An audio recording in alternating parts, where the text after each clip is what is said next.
Hi, this is how we jive for mass communication. Here I'm again with another video. In this video I'm going to show you how you can update your Mac OS to the last version, that is Sequoia 15.5.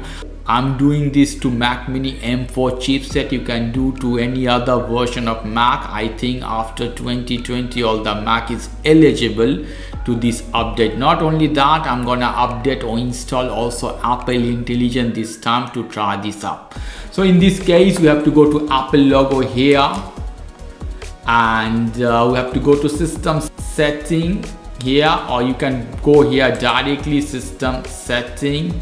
Here in this case you have to go about the second one, software update, and it will automatically detect your software. If it doesn't, check here, click to update to check. So here we have to click now restart now button, update tonight. I hit restart now. 20 minutes, this update will take about 20 minutes to install. So I hit restart now button. It's asking me my password.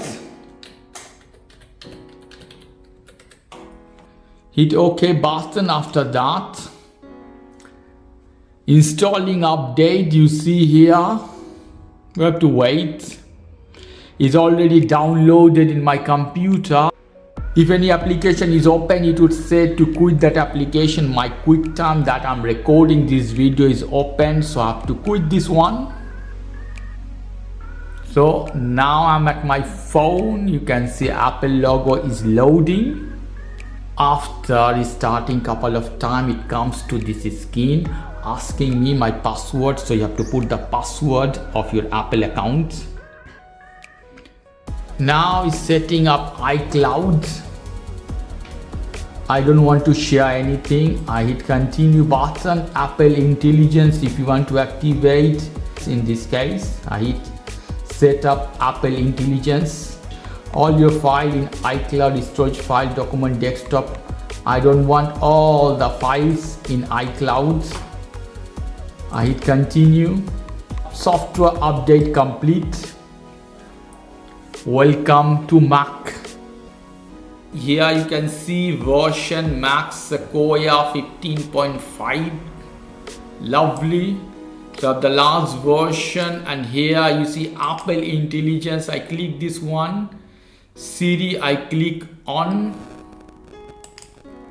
Here, sorry, I don't understand. Enable. Now you can hit Apple Intelligence is on, and Siri is on as well. For the purpose to working properly, voice of the Siri, you can decide. The colors of the sky fade with the setting sun. Is working. So this is the way you can update to the macOS Sequoia 15.5 version with Apple Intelligence. Okay guys, if you like this video, please do subscribe to my channel. If you like this segment, please give me a thumbs up. Take care till then, bye.